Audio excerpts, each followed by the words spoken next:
Hey everyone, and welcome to Rise and Grind. We're here with 4 articles. Number 1, Portuguese Prime Minister Antonio Costa resigns over corruption scandal. Interesting. What's going on in Portugal? Gonna find out. Scientists can't decide if social media is addictive. I don't know why this is an article or these other things, but it's absolutely like designed to be addictive. So we'll see. Spain offers Catalan separatists amnesty in exchange for support of socialist government. So one of the things that people may or may not be aware of is that Spain and Catalan, a region inside Spain, I believe landlocked in Spain, we'll find out more about that. They were trying to part ways, as it were. So we'll see.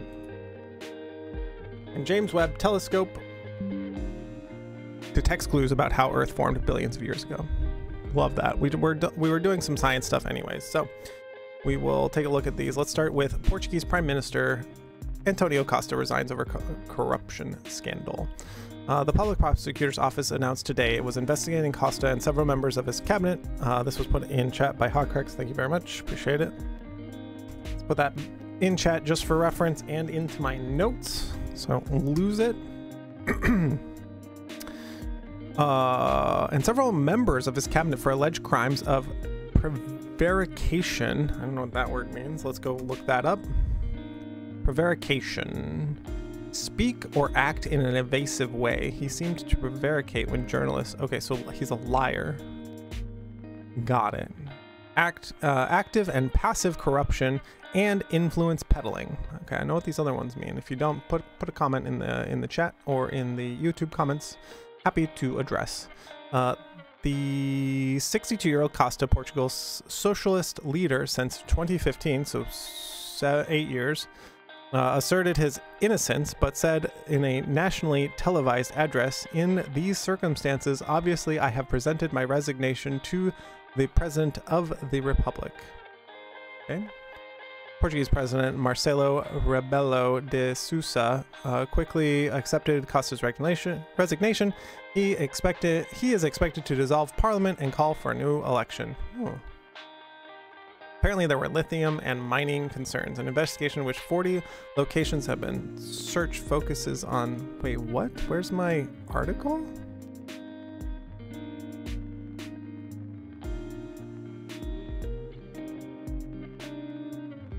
Weird. There's like a second article just sitting here in the middle of it. I don't understand. An investigative judge issued warrants for Costa's chief of staff, the mayor of the town of Sines, S-I-N-E-S, and 3 others because they represented a flight risk and to protect evidence. The prosecutor's office said in a statement, Costa had looked set to remain in power for several years after his socialists scored a landslide victory in elections last year. But with this, it sounds like he will not be in office. December 22, his infrastructure and house minister was forced to quit amid an outcry of over 500,000 compensation payments made to a board member of state-owned flag carrier TAP Air Portugal. Whoa, that's a lot of money. So, big corruption scandal, them peddling influence is the biggest thing. When you're in office, can't be a corrupt piece of shit. Don't do it. Lightning Bugs, please put the room temperature superconductor into chat if you would like me to read an article. Love it. Oh, show screen while I read it. There's a lot of ads and other stuff on here that I don't want to present, but you can follow along on your own screen as well. So, because that's why I put it in chat. Sweet article, Hawkrex. Thank you very much for bringing that forward. Let's do this one. This one is scientists can't decide if social media is addictive. This caught my eye because what the fuck? What is this an argument? Yeah. The people at the top, the people you would want to be politicians will never be politicians because the people who are politicians are absolute psychos typically. So, what you gonna do?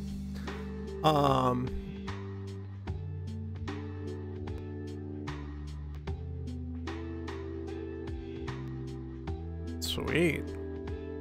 That's sweet, lightning bugs. So as for this article, social media can be harmful. That's something all behavioral scientists can agree on. True. There is much less consensus on exactly its harmful use is defined or whether or not the corresponding beneficial way to use social media. Like, can you use social media responsibly or ethically or whatever the fuck else, right? In the very center of this academic debate is the question, can a person become addicted to social media? People can probably be addicted to anything. Oh no, that scientist just made a magnet. That's funny.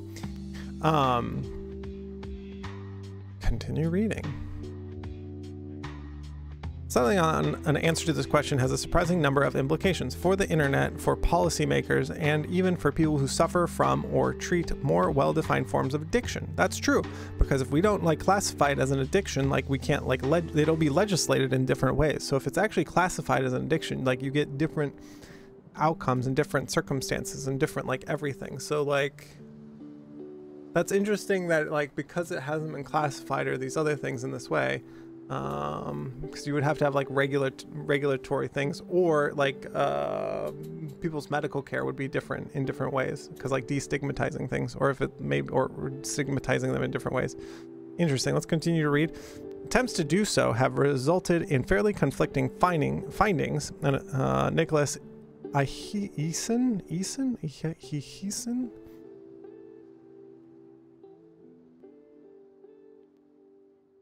Yeah, Hawkrex, you can DM me, that's fine.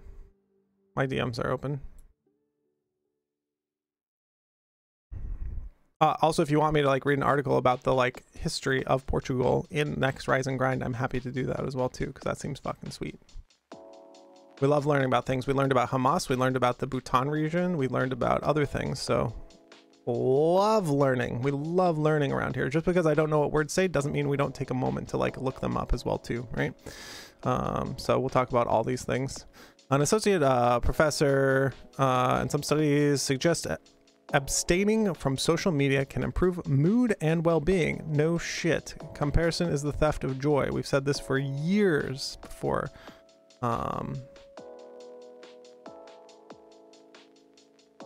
We could do that in next Rise and Grind as well too, right? So we can just queue that up for tomorrow. Well, others seem to, yeah, for sure. While others seem to argue that stepping away from the screens can cause serious withdrawal effects that mirror those present in chemical addictions. That is terrifying. Like the fact that people can't step away, and it's so ingrained in the system that ooh, that's bad. Ooh. But also there's a lot of money and politics and other things around this, because social media is very, very valuable in terms of like generating resources and generating money, generating money from advertising and microtransactions. So there's a lot of money in politics post Citizens United. So interesting. Studying digital detox, a study led by this person, published November 8th in journal PLOS1. Let's take a copy of that link. People want this, put it in the chat. Big finger paints, yeah, there you go. You're good. Attempts to reconcile this conflict. Using active tracking apps and surveys, the team followed 51 students for 15 days. That's a small sample size, but still like not irrelevant. Including a week in which they were instructed to avoid social networking sites, including Facebook, Instagram, and TikTok. Other sites on there that should be included is like any streaming like this, or like YouTube even, or Reddit. Those are all social media. The participants were then brought in for final survey and exercises afterwards. Around a third of the participants had existing social media behaviors that qualified as problematic or harmful to their daily functioning on the most widely accepted scale of social media behavior. Okay, so they have a way to measure social media behavior of if it's like impacting your life or not. So a third of 51 people had this problem. They searched in the participants' response for symptoms of withdrawal in line with those found with substance use disorders such as relapse and increased consumption following abstinence. though 87% of the participants weren't able to stay off social media entirely. Their use time decreased by an average of 30 minutes. What's the total percent though? Just 30 minutes? Like, what if they're using it for like 10 plus hours a day and increased by 30 minutes? What if they're using it for an hour and decreased by 30 minutes? Like,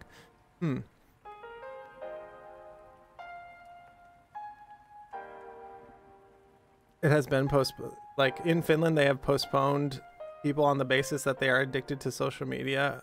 Oh my god. Okay, we live in a crazy world. Yeah, so you have to like so we'll see. Decrease an average of 30 minutes, down from between 3 or 4 hours per day. Okay, so they're decreasing 10%. No, 12, 14%, like a 14% reduction. Like, that's not that big of a reduction. And if they're seeing withdrawal symptoms from these people in that way, that is okay, that's crazy. If there was something like withdrawal, we would expect those cravings to go up after a while. But in both usage time and in the results of the tests given to participants at the end of the week, they recorded their reaction to seeing social media app icons. The sharp craving, the chemical effects of withdrawal can cause just didn't manifest as expected. Oh, interesting. So, but like, you didn't like abstinence only or cold turkey these people. These people had a 14% reduction in their use time, so they were still using. Do we see, like, they were tapering off. A 14% reduction is tapering somebody off of the drug that they are using. Like, okay, for 1 week, use 14% less. You drank like 8 beers, drink 1 less beer that week, right? For context, for like true context. Because like, if they use it for 4 hours, right, and there's 8 30-minute chunks in there, you can think of it as like drink 1 less beer when somebody drinks 8 beers a night. You might not see it manifest because you're not actually asking people to do like a lot. Yeah, this study seems like actually really bad because you're reducing the people have self-selected to reduce by 14%. It's not enough to like probably induce cravings or these other things, because that's not like abstinence, right? Like, oh, but for this week, like reduce it. And on average, they reduce their time from 4 hours to 3.5 hours. What? This happened on another article we read where I'm flabbergasted by like the shitty publishing that is happening. Yeah, and like this is like garbage town. This was like the one we read about high school students. Why can't this high school student like focus in class? It's like, oh, because they have a shitty home life. Like, no shit. And thus further in addiction, that is social media. Yeah, there you go. But also at the bottom of this article, it's gonna say something, Shadow, like funded by Facebook. Right? Like it'll be like funded by Reddit, funded by YouTube. It's published in Time, right? Like this is actually from Time. And this article and the research behind it is just shit. Like, anyway, let's keep reading. Sorry, I get like way too off. When researchers can't agree on the right place to dig, nobody gets very deep. This current gray zone is extremely dangerous, says somebody. The social media is falsely framed as addictive. No. Individuals will be treated in a way that is inappropriate to their lives, causing detriment to the long term, and it delegitimizes the severity of true addictions, he says. Okay, so like who does this person work for is my question. Back up, I must have missed a thing in the article. It says David Zendel, a lecturer at the University of York in the UK. Okay, so like he's like paid by somebody probably to say this shit. I don't know. Like, how can you say social media is not addictive? And he's like, oh. This is a nice small scale study, says Zendel. While what we need are radical, gigantic studies to the point where when you see nothing going on, you are extremely confident that nothing is really going on. Okay, that's the same problem I did have with this study. So I'm glad to see that they had that. Part of the challenge determining whether or not problematic social media use is classified as an addiction is that behavioral addictions are newly defined. With gambling addiction, the only such disorder recognized as official diagnostic criteria. So like, yeah, you do have to have diagnostic criteria in which you can like put people down for this, that, or the other thing. In gambling, researchers first noticed that, why is my... This happens from time to time, is like windows just pop up for no reason, like other windows that I have open. I'm not sure why. Anyways, we're back. In gambling, that a stimulus other than a chemical substance could create near identical effects in the brain. The transposition unlocked the world of behavioral addictions. But what we are now wondering as a community is what else might be helpful to transpose this. Interesting. I also just don't think this study that they're citing, I just don't think it does anything. When you reduce somebody's behavior by 14%, like they're not seeing withdrawal symptoms. No shit, they're not seeing withdrawal symptoms. They're not withdrawing. Like I told an alcoholic to go down from 8 beers a night to 7 beers. Whoopee.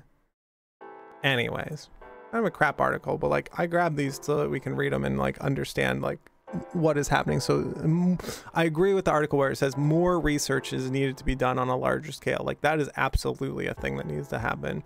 But also it won't happen because all of this research is funded by like lobbyists and all this other shit. So we'll see. It's absolutely addictive though. Going cold turkey can be dangerous. I agree, but I'm just saying until you like enforce a like half reduction or more in somebody using social media to see if they have addictive personalities. They didn't even force. It was a self-selected reducing my time by 14% ish. Maybe it's 15 or something, but let's just say less than 20% reduction in their time spent on social media. Cool, you drink 20 beers, drink 4 less. Or how you want to quantify it, right? Drink 10 beers, drink 2 less. It's not significant. Anyways, we can talk more on that. Put your thoughts in the comments below and I'll respond and we'll maybe address them in the next video. Here is the next article. Spain offers Catalan separatists amnesty in exchange for support of socialist government. So Spain and Catalan being a portion inside Spain, have been at odds, and Catalan wants to secede from Spain is my understanding. So let's see what this article has to say. Spain's Socialist Party has struck a deal with a fringe Catalan separatist party to grant an amnesty for potentially thousands of people involved in the region's failed secession bid, in exchange for its key backing of acting Spanish Prime Minister Pedro Sanchez in forming a new government. Okay. Bring it all together. Got it. Socialist lawmaker and party official Santo Cerdain announced the deal Thursday in Brussels after sealing the agreement with the party led by Charles. Yeah, this was the Catalonia really blew up a few years ago, says Timer in chat. Yeah, that's why this article caught my eye. And also, like, they're doing it in a non-violent way. Like there's no violence right now. This is a political agreement and an agreement for amnesty. Oh, let's see here, back it up. Who fled to Belgium after leading the failed 2017 independence attempt for Catalonia. So 6 years ago in 2017. An amnesty has been the crucial part of difficult negotiations by representatives of Sanchez's caretaker leftist government to win the support of 2 Catalan pro-independence parties. The backing and the rival, which gave its backing to Sanchez last week, is vital if Sanchez is to be re-elected prime minister. So the current prime minister is reaching out to these because he's like worried that he's not going to be re-elected. So there's like a little backhanded nature here in that, like, oh God, please help me not be kicked out of office. While 2 radical parties hold just 7 seats each in a 350-member parliament, only they can put Sanchez over the necessary threshold of 176 votes in an investiture session that is expected to be held in the coming days. No government can be formed by November 27th. The parliament would be dissolved and a new election will be called for in January. Okay, so they're trying to avoid, like, oh God, help us now, help us, help us. We didn't like you before, but we'll give you amnesty if you help us. It's kind of fucked up. Kind of fucked, right? We're now ready to help you when we're about to get kicked out, and we're going to do a whole new election here if like that doesn't happen.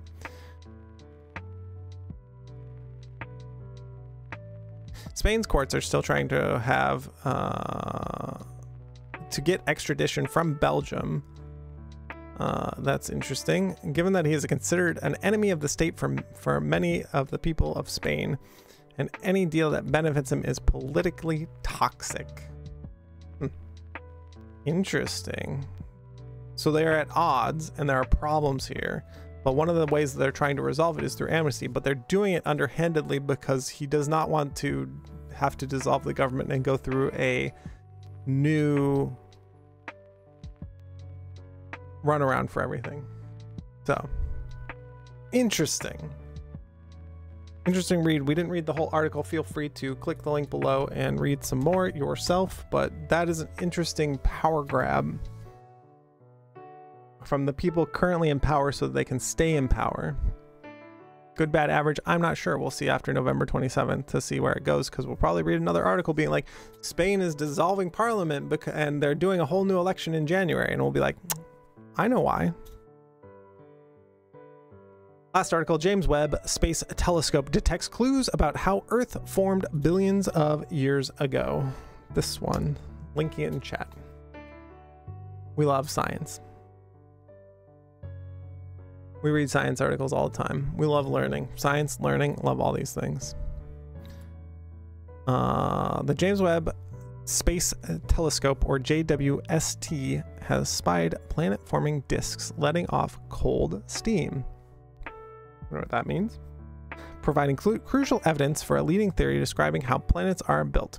This excess water vapor was detected by James Webb Space Telescope in 2 compact disks of gas and dust surrounding young stars that are just 2 million to 3 million years old, which is incredibly young in the scope of our universe's timeline. The disks are located in the Taurus star-forming region, which sits about 430 light years away. We're also peering back in history, so because whatever we see from the stars has already happened, right? Like, interesting. This like video stop playing. Stop. Astronomers believe planets form through a process that begins with what is termed pebble accretion. ACCRETION.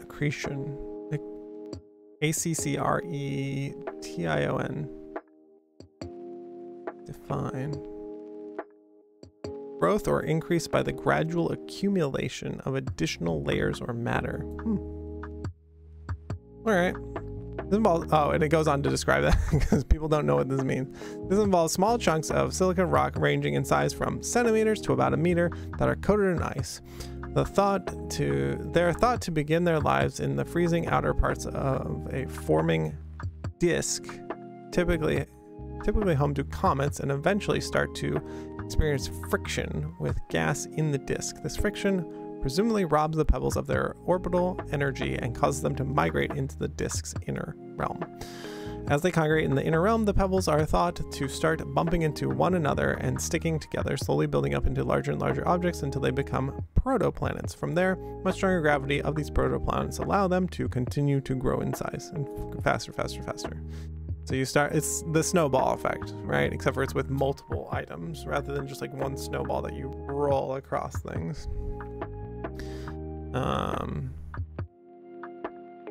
The water vapor detected by James Webb Telescope is evidence for the process, because this kind of water is expected to come from migrating icy pebbles. Yeah, every pebble, if it's covered in ice, will then emit the water. As icy pebbles drift inward, they're believed to pass a boundary called the snow line. In our solar system, the snow line was just outside the current orbit of Jupiter when the planets were forming. Inside this boundary, the temperature within the disk is thought to be too great for water to exist as ice. The icy coating of these pebbles would thus vaporize, leading to an injection of cold water vapor into the inner part of the disk.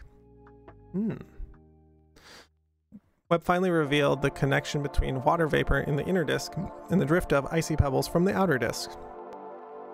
Andrea of Texas State University, who is the lead author of the paper describing the James Webb observations, said in a statement, super cool.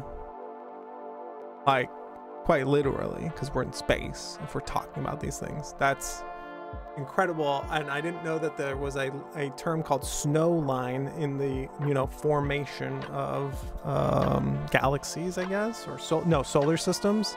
Galaxies is too large of a term, so solar systems, it sounds like. Or maybe this is a disk of the material for just a planet. If I'm not understanding that correctly or not, please correct me in the comments on the YouTube down below. So super cool. With that said, that's been Rise and Grind. Thank you so much, everybody, for showing up. Thank you for submitting articles from Hot Cracks in Twitch chat, and we will see you next time.